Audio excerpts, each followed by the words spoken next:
त्रिलोकी के भीतर दक्षिण की ओर पृथ्वी से नीचे जल के ऊपर स्थित इस दिशा में, दक्षिण दिशा में अग्निस्वात आदि पितृगण रहते हैं। अत्यंत एकाग्रता पूर्वक अपने वंशधरों के लिए मंगल कामना किया करते हैं। उधर ही नरक लोक है। भगवान सूर्य के पुत्र पितृराज भगवान यमराज अपने सेवकों के सहित वहां विराजमान है। ये त्रिभुवन का दंड विभाग है। जैसे छोटी छोटी कोतवाली है ना, और सबका एक विभाग का स्वामी है, ऐसे ही ये जो रोग हैं, नाना प्रकार के संकट हैं, विपत्तियां हैं, ये कोतवाली हैं। ये उसी दंड विभाग से आते हैं। और पूर्ण दंड विभाग यमपुरी है, जहां पूरा का पूरा हिसाब दिया जाता है। भगवान यमराज की आज्ञा होती है और पापी को वैसा एक सेकंड में निर्णय हो जाता है। वहां वकील की जरूरत नहीं होती। वहां एक सेकंड, इतने जीव रोज वहां लाइन लगी है। अपने दूतों के द्वारा लाए हुए मृत प्राणियों को तत्काल उनके दुष्कर्मों को देखकर उसका परिणाम दे देते हैं। तामिस्त्र, अंधतामिस्त्र, रौरव, महारौरव, कुंभीपाक, कालसूत्र, अस्थिपत्रवन, सूकरमुख, अंधकूप, क्रमि भोजन, संदंस, तप्त सूर्मी, बजकंटक, सालमली, वैतरणी, पूयोद, प्राणरोध, विशसन, लालाभक्ष, सारमेयादन, अवीची, अयहपान, इसके सिवा छार करदम, रक्षोगण भोजन, शूलप्रूत, दंदसूक, अवट निरोधन, पर्यावर्तन, सूचिमुख। इस तरह से प्रधान 28 नरक हैं। जो पुरुष यहां दूसरे का धन, दूसरे की संतान का हरण कर लेता है और दूसरे की स्त्रियों को फुसला करके हरण कर लेता है, दूषित कर्म करता है, उससे अत्यंत भयानक यमदूत काल पाश में बांधकर बला तामिस्त्र नरक में गिरा देते हैं। इस नरक का भयानक दंड है कि इसमें कहीं प्रकाश नहीं। थोड़ी देर भावना करना, एकदम अंधकार ही अंधकार। ना तो इसमें किसी तरह का उसको आहार दिया जाता है, ना अन्न ना जल, और निरंतर यम के दूतों की केवल सेवा होती है। इसे पीटो डंडे से, जैसे धोबी कपड़े को कूटता है, ऐसे कूटते रहो। अच्छा, वहां मरना है नहीं, ये हो कि भाई मर जाना तो 2-4 घंटे पिटाई होगी, मरना है नहीं। अब वहां केवल पिटाई ही होती रहती है। वो मूर्छित होता है, गिरता है, न भोजन न पानी, घोर अंधकार, केवल डंडे बरस रहे हैं, पिटाई पिटाई। वो बार बार मूर्छित होता है, लेकिन उसे अब ये सजा ऐसे दी जाती है, बोले इसे 100 वर्ष, 50,000 वर्ष, एक कल्प, अब पिटाई ही पिटाई होगी। अब बोलो कितनी दुर्दशा है, कितनी दुर्दशा। इस लोक में जो मनुष्य किसी दूसरे को विश्वास दिलाता है कि मैं तुम्हारा मित्र हूं, और उसकी स्त्री के साथ वो गलत संबंध बनाता है और उस पुरुष को धोखा देता रहे। मान लो आपको मित्र बनाया और आपकी पत्नी का भोग किया, और उस मित्र को विश्वास दिलाता रहता है कि नहीं मैं गलत नहीं हूं, तो यमदूत उसे अंध तामिस्त्र नरक में ले जाते हैं। और वो कटे हुए वृक्ष के समान भयंकर वेदना को प्राप्त हुआ सुध बुध खो बैठता है, और उसके अंगों में वहां बहुत तरह की पीड़ा दी जाती, काटा जाता है, थोड़ा थोड़ा ऐसे ऐसे काटा जाता है, ऐसे ऐसे काटा जाता है। इसे अंध तामिस्त्र नरक कहते हैं। इस लोक में जो कि मैं बहुत बलवान हूं, मैं बहुत पुष्ट हूं, देखते हैं कि हमें कौन परास्त करेगा। जहां मन आया उस धन चुरा लिया, जहां मन आया बलात्कार, नाना प्रकार की गंदी चेष्टाएं की, दूसरे धर्मात्माओं का विनाश किया, प्राणियों से द्रोह किया, और नाना प्रकार की वस्तुओं को छीन छीन कर अपना और अपने परिवार का पोषण करते रहते हैं। वो जब अपना शरीर छोड़ते हैं तो रौरव नरक में जाते हैं, रौरव नरक। इस लोक में जिन जिन जीवों को जो जो कष्ट पहुंचाया है, यमराज के दूत वैसा ही वो रूप धारण करते हैं, रुरु नामक होकर के भयंकर कष्ट देते हैं। इसीलिए इस नरक का नाम रौरव है। जब किसी को कहा जाता है कि सारे रौरव नरक मिलेगा, मतलब भयंकर चरम सीमा का कष्ट। सर्प जैसे क्रूर स्वभाव वाले ऐसे जीव वहां हैं जो उसको काटते हैं, बार बार काटते। मरना तो वहां है नहीं, महारौरव नरक, रौरव नरक ऐसे लोगों को प्राप्त होता है जो अपने शरीराभिमान में आकर के दूसरे धर्मात्माओं को, जीवों को नाना प्रकार के कष्ट देते हैं, उनसे वस्तुएं छीनते हैं, अपहरण करते हैं और स्वयं अपने परिवार और अपना भोग सामग्री एकत्रित करते, अहंकार के द्वारा। भोग सामग्री धर्म के द्वारा, भगवत प्रसन्नता के लिए। यदि अहंकार के द्वारा दूसरे की हिंसा आदि करके आपने, तो फिर वो भोग भोगना पड़ेगा। जो किसी की भी परवाह नहीं करते, अपने शरीर का पोषण करते हैं, दूसरे जीवों का मांस खाते हैं। ओ बकरा, ये ऐसे बहुत कोमल बेचारे जीव हैं जो बलहीन हैं। आप मनुष्य शरीर प्राप्त किए, बलात् उनको पकड़ के विविध प्रकार से कष्ट देते हैं और मांस खाते हैं, तो वहां भयंकर यमराज के दूत उसी का मांस काट काट के उसको खवाते हैं। यमपुरी में उसी का मांस उसको नोचते हैं से मांस और उसको पवाते, ले आप पा। अच्छा, एक दो दिन की बात है नहीं, ये बहुत लंबा सजा होती है, भोगते रहो। जैसे कोई कहते अरे हम नहीं मानते, तो आप भारतीय विधान को ना मानो, करो, जिस दिन फंस जाओगे तो तुम्हारे पुरखा पानी पा जाएंगे। इतनी पिटाई करेगी भारत सरकार की जो सैनिक है कि तुम्हें हो फिर उस समय नहीं चलेगा कि हम नहीं मानते। तुम्हारे मानने ना मानने एक थोड़ी विधान है, फंस जाओगे विधान में तब पता चलेगा। गंगा किनारे जब थे तो एक मिले थे, ऐसे ऐसे सब अंगुलियां थी, तो बताया कि हम फंस गए थे तो अंगुलियां सब टूटी हुई। वो बताते थे नाखून में ऐसे कील गाड़ी जाती है, अंगुलियां तोड़ दी जा, कितना कितना भयंकर कष्ट। काफी काफी समय तक बर्फ की सिल्ली में लिटा दिया, ऊपर से पिटाई हो रही, बड़े बड़े कष्ट बहुत। अब आप इसे मानोगे अरे सब झूठी है, नहीं कहते झूठी, तो कर लो, देख लो जाके क्या हो रहा है। जैसे यहाँ की पिटाई को हम नहीं माने और बुरे आचरण करें, तो जब फंस जाओगे तो आपको बिल्कुल अनुभव करो, अनुभवी महापुरुष हो जाओगे। ऐसे आप नर्क को अभी मान रहे हो, कह रहे शास्त्रों में सब झूठा लिखा हुआ, जब भोगने को मिलेगा तब आप पता चलेगा आपको। जो यहां दूसरे जीवों का कच्चा मांस नोच नोच करके उनको यमदूत उन्हीं को खवाते हैं, जो यहां के जीवों को काटते हैं। जो अपने पेट पालन के लिए, अपनी जिह्वा के लिए बोले अंडा खाओ, अंडा में कोई पाप नहीं है, सुन लो, खूब गौर से सुन लो, ध्यान से। आखिरकार उस अंडे को रखे रहो तो उसमें जीव निकलेगा कि नहीं निकलेगा? आप देखो, जीव निकलेगा ना। किसी भी अंडे को आप रख दो, वो अपने समय पे फूटेगा, उस पे जीव निकले। जीव है, जो जीव मनुष्य में है वही जीव उन पक्षियों में है, उन पशुओं में है, चींटी में है, उतना ही जीव है। जो उन पशुओं को भूनता है, रांधता है, नष्ट करता है, कैसे कैसे निर्दयी लोग, वो तड़प रहा है जी, उसको आग में ऐसे बांधे हुए है। किसके लिए? इस असेंद्री के लिए। अरे हृदयहीन राक्षस, तेरी दुर्गति होगी। शास्त्र कहता है उन हृदयहीन राक्षसों से गए बीते यमदूत उन्हें कुंभी पाक नरक में ले जाते हैं। जो ऐसे राक्षसों से गए बीते हैं उन कुंभी पाक नरक में ले जाते हैं। और फिर क्या करते जानते हो? खोलते हुए बड़े बड़े कड़ा है, जैसे पकौड़ी उबाली जाती है, उसमें डाल दिया। अब मरना है नहीं, मरना है नहीं, मरना हो तो चलो 2 मिनट में भुन गए ना, खूब खोलो, खेलो। अब हाँ, उसी में आग में, कढ़ाई में जो तेल पड़ा है, खूब खेलो आनंद से। कितने बोले? 1 कल्प तक। अब जलो उसी में।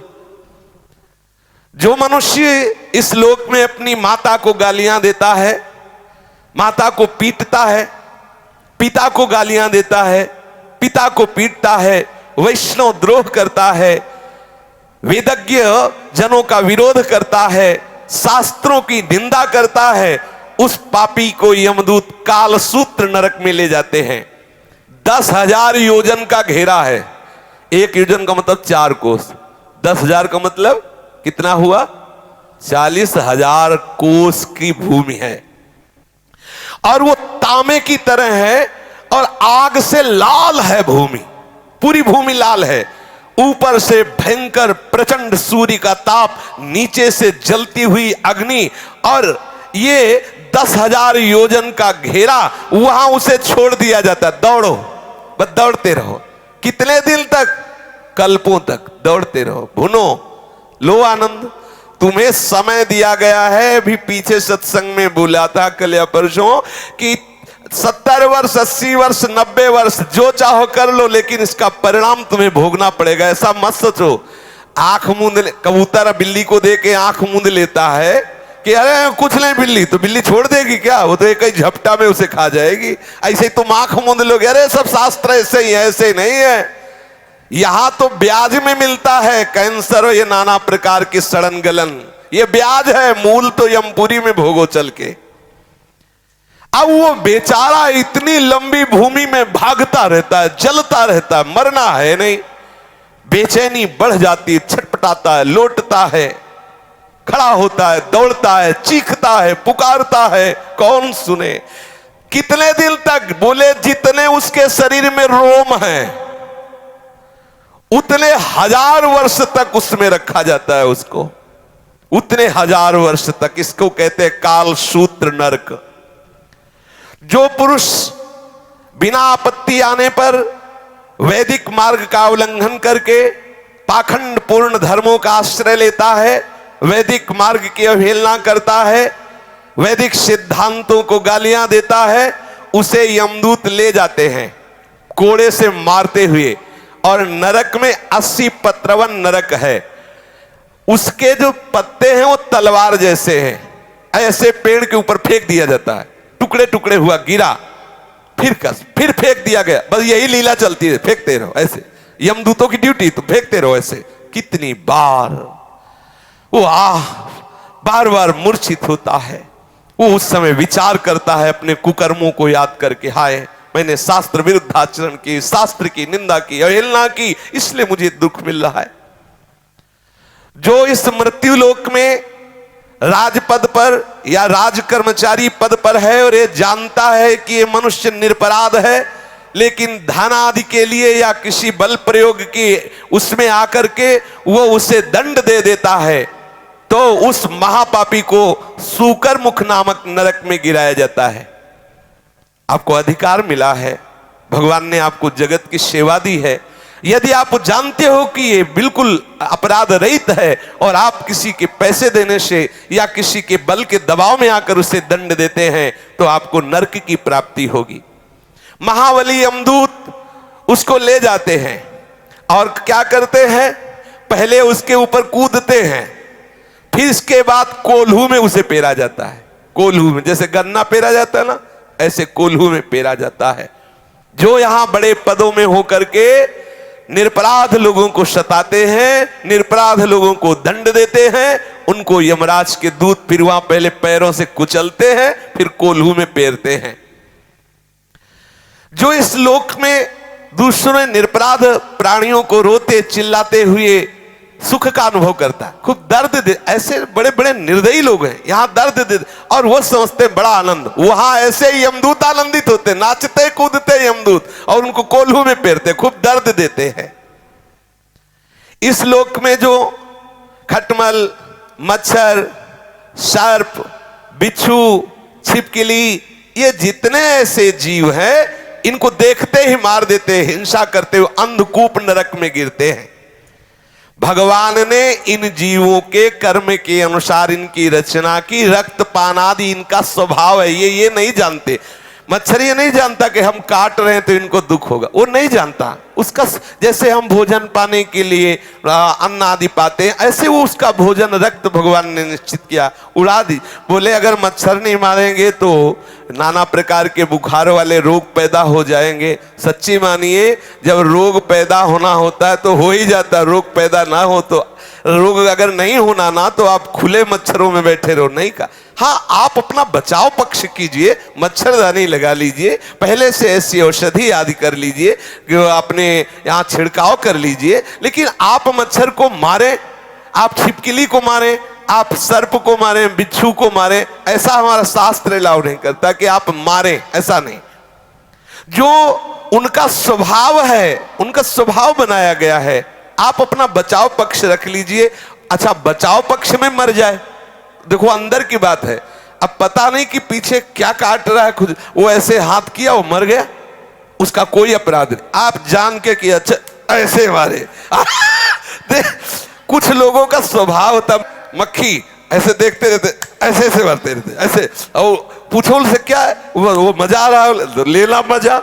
हाँ बोले जो यहाँ इन जीवों को मार, सांप दिखा रहे मारो मारो सांप सांप, बोले काल, काल को तुम मार सकते हो?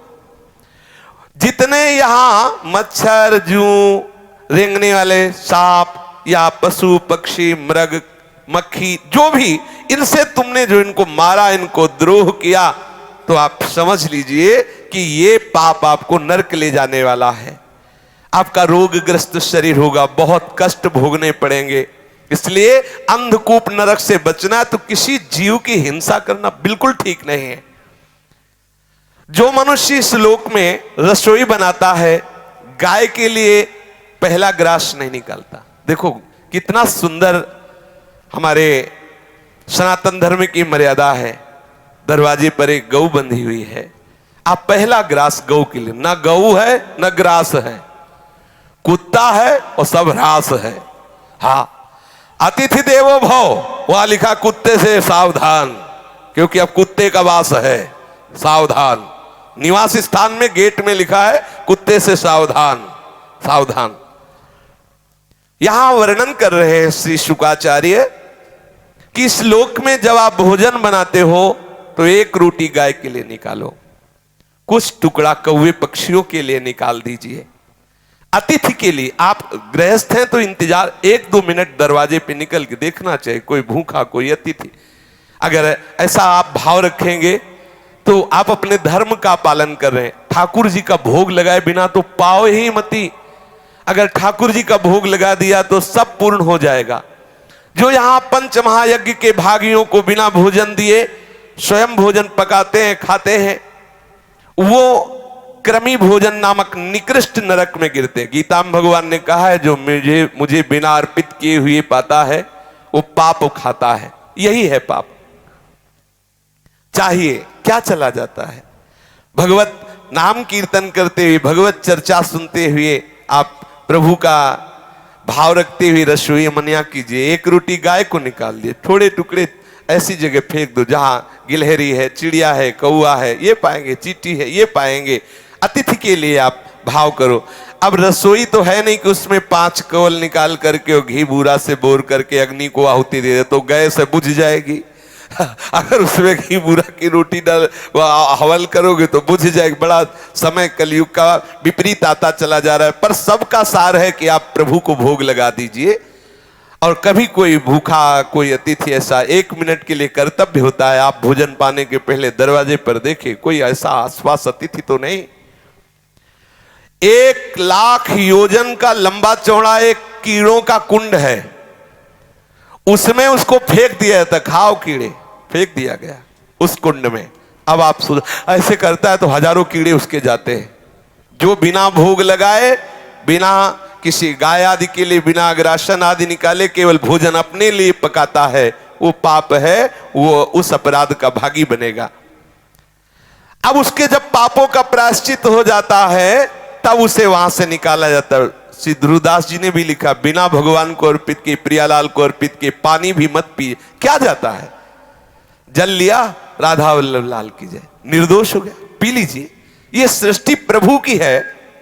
राजन, जो इस लोक में चोरी करता है, जबरदस्ती संपत्ति छुड़ा लेता है, या अपने को ऊंचे कुलों में जन्मा हुआ मान करके बिना आपत्ति के नीच कर्म करता है। देखो गोस्वामी जी ने लिखा, यदि आप भजन नहीं करते तो आप कोई भी हो, हरि भक्ति विहीन जीवन मुर्दे का जीवन है। जिन हरि भगति हृदय नहीं आनी, जीवित सब समानते प्राणी। कोई भी हो, यदि इस लोक में कोई पुरुष काम से पीड़ित होकर के शास्त्र की मर्यादा का त्याग कर, अरे किसी भी जाति का कोई भी हो, कैसे भी हो, केवल हमें काम भाव की पूर्ति करनी है, अगम्य पुरुष स्त्रियों से व्यभिचार करता है, उसे यम पुरुष तप्त सूर्य नामक नरक में ले जाते हैं। और जो स्त्री ऐसी व्यभिचारिणी होती है तो वहां तपाया हुआ पुरुष लोहे का बना हुआ है, आग, बिल्कुल आग, उसमें उसको आलिंगन करने का दंड दिया जाता है। यमराज के दूत ऐसे पकड़ लिए और उसमें अब 1-2 दिन वर्ष नहीं, बहुत काल तक चलते रहो।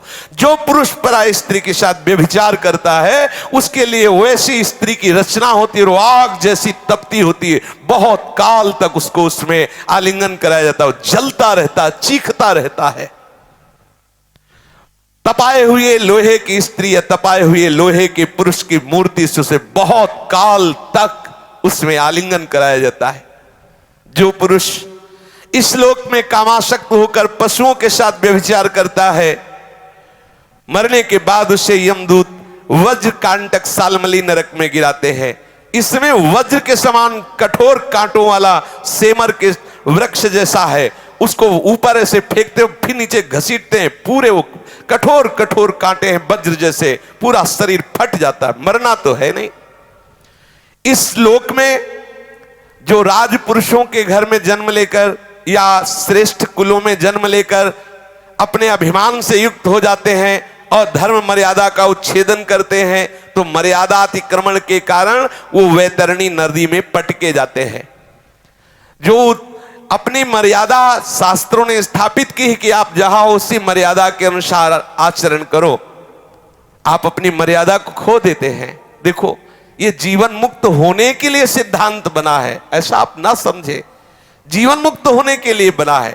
हमारी राष्ट्र व्यवस्था में बड़े पद भी है तो छोटे पद भी है। जितना बड़ा पद अधिकार है उतना ही छोटे, अगर छोटे ना हो तो जहां सुई काम आएगी वहां तलवार काम नहीं आएगी। विश्वास करो, तलवार की भी रचना आवश्यक है तो सुई की भी आवश्यक है। सबकी अपनी अपनी जगह आवश्यकता है। तुम अपने अपने धर्म का पालन करो। यदि आप अपने धर्म का अतिक्रमण करते हैं और यहां आकर मनमानी पापाचरण करते हैं, मनमानी उद्दंडता करते हैं, तो एक नरक है जिसका नाम है वैतरणी। वैतरणी नदी में उसे फेंक दिया जाता है। उसमें क्या बहता है? उसमें मल, मूत्र, पीप, रक्त, केश, नख, हड्डी, चर्बी और पिसा हुआ मांस, मज्जा, ये प्रवाह होता है, उसमें फेंक दिया जाता है। जो धर्म का उल्लंघन करता है, नीच आचरण करता है, पापाचरण करता है और मैं बहुत ऊंचे कुल का हूं ऐसा अभिमान करके, तो उसको फेंक दिया जाता है। और वहां बड़े बड़े जहरीले जीव हैं, वो बार बार मलमूत्र, पीप, रक्त, केश ऐसे करता है, उसी को खाता है, उसी में डूबता है और जीव उसको काटते हैं। पाप के कारण वो भयंकर कष्ट पाता है पर उसके प्राण नहीं निकलते, वहां मरना नहीं, वो दुर्गति को भोगता है, बार बार रोता चिल्लाता है, कौन सुने उसकी।